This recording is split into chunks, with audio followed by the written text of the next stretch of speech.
కమిషన్లకు ఆశపడి money mule accounts open చేస్తున్నారా? అయితే మీరు సైబర్ క్రిమినల్స్ లిస్ట్ లో ఉన్నట్టే. డబ్బు కాసపడి మీ పేరుపై బ్యాంక్ ఖాతా తెరిచి ఎవరికైనా ఇస్తే ఇప్పటికే మీపై కేసులు నమోదై ఉండొచ్చు. కార్డ్ క్లోనింగ్, ఓటీపీ మోసాలు ఎప్పుడూ అవుట్డేటెడ్ గా మారాయి. స్మార్ట్ ఫోన్ యుగంలో ఈ స్మార్ట్ మోసాలు జరుగుతున్నాయి.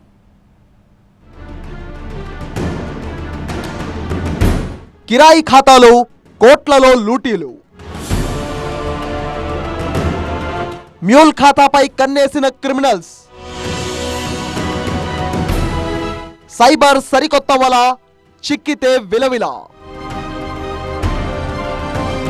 మన వేలితో మన కంట్లోనే పొడిచే స్కెచ్ ఇది. బ్యాంక్ ఖాతా మీదే, కానీ లావాదేవీల రిమోట్ వాళ్ల చేతిలో ఉంటుంది. సైబర్ క్రైమ్స్ లో ప్రస్తుతం నడుస్తున్న ట్రెండ్ ఇదే. కమిషన్ను ఎరగా వేసి సామాన్యుల అకౌంట్లను అద్దెకు తీసుకుంటున్నారు కేటుగాళ్లు. కమిషన్లకు ఆశపడిన వారితో మ్యూల్ అకౌంట్లు ఓపెన్ చేయించి సైబర్ నేరాలకు పాల్పడుతున్నారు. సైబర్ నేరాలకు ఈ మ్యూల్ అకౌంట్స్ కీలకంగా మారుతున్నాయి. సైబర్ క్రిమినల్స్ స్థానికంగా ఏజెంట్లను రిక్రూట్ చేసుకుని లోకల్ అకౌంట్స్ ఓపెన్ చేయించి ట్రాన్సాక్షన్లు చేస్తున్నట్టు తేలింది. తెలంగాణలో స్పెషల్ ఆపరేషన్ నిర్వహించి సైబర్ నేరగాళ్లకు బ్యాంక్ ఖాతాలు సమకూర్చి లావాదేవీలకు సహకరించిన 48 మందిని సైబర్ క్రైమ్ బ్యూరో అధికారులు అదుపులోకి తీసుకున్నారు. అరెస్ట్ అయిన వారిలో 38 మంది మ్యూల్ ఖాతాదారులు, 10 మంది ఏజెంట్లు ఉన్నారని సైబర్ సెక్యూరిటీ బ్యూరో డైరెక్టర్ శిఖా గోయల్ తెలిపారు. నిందితులపై దేశవ్యాప్తంగా 2194 కేసులు, తెలంగాణలో 508 కేసులు నమోదయ్యాయన్నారు. మ్యూల్ అకౌంట్స్ నుంచి 8.16 కోట్లకు పైగా లావాదేవీలు జరిపినట్టు గుర్తించామన్నారు. మ్యూల్ అకౌంట్స్తో హెల్ప్ చేస్తున్నారు. సో ఇది ఏజెంట్స్ ఉన్నారు. ఏజెంట్స్ మ్యూల్ అకౌంట్స్ క్రియేట్ చేయడానికి ఫేక్ డాక్యుమెంట్స్ చేస్తారు. తర్వాత ఇది net banking details next criminal లెవెల్కి షేర్ చేస్తారు.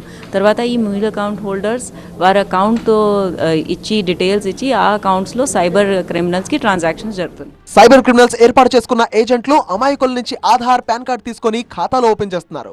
ఆ ఖాతాలను సైబర్ నేరగాళ్లకు అప్పగిస్తారు. సైబర్ ఫ్రాడ్స్ ద్వారా దోచేసిన డబ్బును ఆ మ్యూల్ అకౌంట్ లో వేస్తూ ఇతర దేశాలకు తరలిస్తున్నారు కేటుగాళ్లు. ఇక్కడ మరో విషయం ఏంటంటే సైబర్ నేరగాళ్లకు బ్యాంక్ అకౌంట్ సమకూర్చే ఏజెంట్లకు పరిచయం ఉండదు. వీరంతా టెలిగ్రామ్, ఇతర సోషల్ మీడియా యాప్ల ద్వారా మాట్లాడుకుంటారు.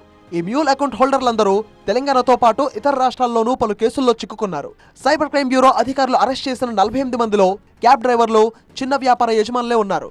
వీరి నుంచి 53 సెల్ ఫోన్లు, 4 ల్యాప్టాప్లు, 5 సిపియులు, 2 మానిటర్లు, 18 బ్యాంక్ పాస్బుక్లు, 16 చెక్ బుక్లు, 10 ఏటీఎం కార్డులు స్వాధీనం చేసుకున్నారు.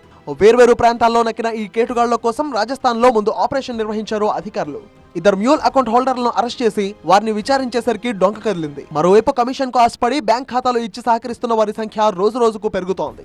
తెలుసో తెలియకో తమ ఖాతాను అక్రమ నగదు రవాణాకు ఉపయోగించి వారు ఇబ్బంది పడుతున్నారు. ఇక సైబర్ నేరగాళ్ల కన్ను మ్యూల్ అకౌంట్స్ పై పడడంతో పోలీసులు అనుమానాస్పద లావాదేవీలపై ఫోకస్ పెంచారు.